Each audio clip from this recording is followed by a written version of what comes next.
ये है talks news network और आप देख रहे हैं पॉलिटॉक्स, राजनीति का कच्चा चिट्ठा। राजस्थान के मुख्यमंत्री अशोक गहलोत द्वारा गुरुवार को विधानसभा में वित्तीय वर्ष 2020-21 का बजट पेश किया गया। बतौर सीएम अशोक गहलोत ने अपने तीसरे कार्यकाल का यह दूसरा बजट पेश किया। बजट की विपक्ष के नेताओं ने जमकर आलोचना की। पूर्व मुख्यमंत्री वसुंधरा राजे ने कहा कि राज्य की कांग्रेस सरकार ने आज विधानसभा में बजट के नाम पर मात्र आंकड़ों का ब्रह्मजाल पेश किया है।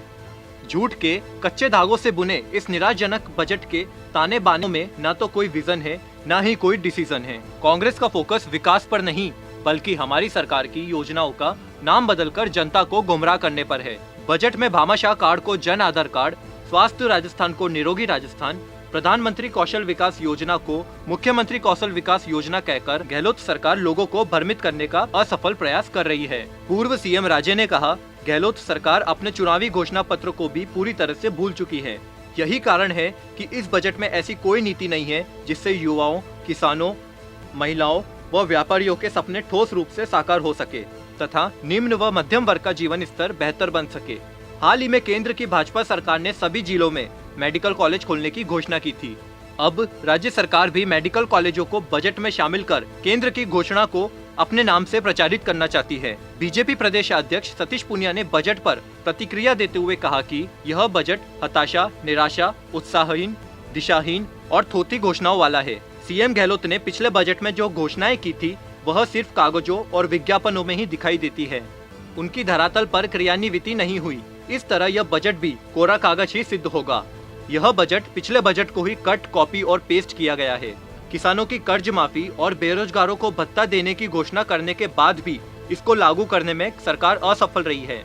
वहीं प्रदेश में कानून व्यवस्था एक बड़ा मुद्दा है। अपराधियों के हौसले बुलंद है। बीजेपी प्रदेश अध्यक्ष पूनिया ने आगे कहा, कांग्रेस की फितरत है टाइटल बदलना, नाम बदलना और भाजपा की सरकारों की योजनाओं को अपनी योजना बता देना। इस बजट में नए कॉलेज खोलने की घोषणा नहीं हुई। बजट में रिफाइनरी पर महज लीपापोती हुई। प्रदेश में पर्यटन को बढ़ावा देने के लिए कोई ठोस योजना नहीं बनाई गई। इस बजट में ऐसा कोई प्रावधान नहीं है जिससे राजस्थान की शक्ल और सूरत बदल जाए। यह बजट कांग्रेस सरकार के मानसिक, वैचारिक और आर्थिक दिवालियापन को दर्शाता है। नेता प्रतिपक्ष गुलाब चंद कटारिया ने बजट पर प्रतिक्रिया व्यक्त करते हुए कहा कि प्रदेश को निरोगी राजस्थान बनाने के लिए 100 करोड़ रुपए का बजट रखा गया है। वह ऊंट के मुंह में जीरे के समान है। फसल बीमा योजना में बीमा कंपनी के रबी एवं खरीफ की फसलों के 1400 करोड़ रुपए बकाया है, जिसका बजट में कहीं भी प्रावधान नहीं किया गया है। बजट में किसानों को 8 घंटे बिजली दिन में देने की बात कही है, जिसका 3 वर्ष में प्रबंधन करेंगे। ऐसा कहना किसानों के साथ छलावा है। बजट में 15 मेडिकल कॉलेज खोलने की बात कही गई है, लेकिन केंद्र सरकार द्वारा मेडिकल कॉलेज खोलने के लिए पहले ही 60% राशि का अनुदान दिए जाने की बात कही जा चुकी है। राज्यसभा सांसद किरोड़ी लाल मीणा ने कहा कि इस बजट में युवा, महिला, किसान ही नहीं, हर वर्ग को घोर निराशा हुई है। किसान ऋण माफी, टिड्डियों से हुए नुकसान, बेरोजगारी भत्ता जैसे मामलों का बजट में जिक्र तक नहीं है। इस बजट में प्रदेश के विकास का कोई रोड मैप नहीं है। उपनेता प्रतिपक्ष राजेंद्र राठौड़ ने कहा कि आज के बजट भाषण के दौरान सीएम गहलोत केंद्र सरकार को कोसते नजर आए, क्योंकि उनके पास स्वयं की सरकार की उपलब्धियों के नाम पर बताने के लिए कुछ था ही नहीं। वित्त मंत्री के तौर पर सीएम गहलोत ने शब्दों की बाजीगरी करने में कोई कोर कसर नहीं छोड़ी। 7 संकल्पों की बात तो की, पर उन्हें पूरा कैसे करेंगे इसका कोई रोड मैप नहीं रखा। बजट में बहुत सारी घोषणाएं ऐसी है जो पिछली भाजपा सरकार के समय की है, उन्हें भी नया बताकर इस बजट में शामिल किया गया है।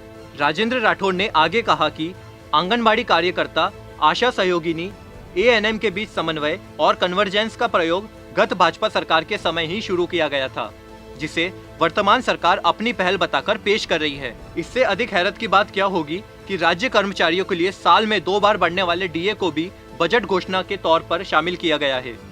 बजट में युवाओं को रोजगार देने और कौशल विकास के लिए कुछ भी ठोस कदम नहीं उठाया है। यही नहीं, अपने घोषणा पत्र में संविदा कर्मियों को नियमित करने का वादा करने वाली सरकार अब स्वयं भी संविदा पर भर्तियां शुरू कर रही है। पूर्व प्रदेशाध्यक्ष अशोक परनामी ने कहा कि बजट में भी केंद्र सरकार को कोसने का कोई मौका गहलोत ने छोड़ा नहीं। उन्होंने यह नहीं बताया कि केंद्र सरकार की जन कल्याणकारी योजनाओं को वो राज्य में लागू क्यों नहीं कर रहे हैं। स्वास्थ्य के क्षेत्र में केंद्र बजट की घोषणाओं को अपने कागज पर लिखकर राज्य के बजट में बोल रहे हैं। प्रत्येक जिले में मेडिकल कॉलेज खोलने की घोषणा केंद्र बजट की है। प्रदेश में नए मेडिकल कॉलेज खोलने की घोषणा उसी की पुनरावृत्ति है। वहीं मालवीय नगर विधायक एवं पूर्व चिकित्सा मंत्री कालीचरण सराफ ने कहा कि यह बजट निराशाजनक है। इस बजट में कोई घोषणा नहीं की गई। पिछले बजट में गहलोत सरकार ने 75,000 नौकरियां देने का वादा किया था, जो कि अभी तक भी पूरा नहीं किया गया है। इस बजट में किसानों के कर्ज माफी, बेरोजगार युवाओं को बेरोजगारी भत्ता देने एवं बीसलपुर योजनाओं से ब्रह्ममणि नदी को जोड़ने की बात कहीं भी नहीं की गई। पॉलिटॉक्स ब्यूरो, जयपुर। ये है टॉक्स न्यूज नेटवर्क और आप देख रहे हैं पॉलिटॉक्स, राजनीति का कच्चा चिट्ठा।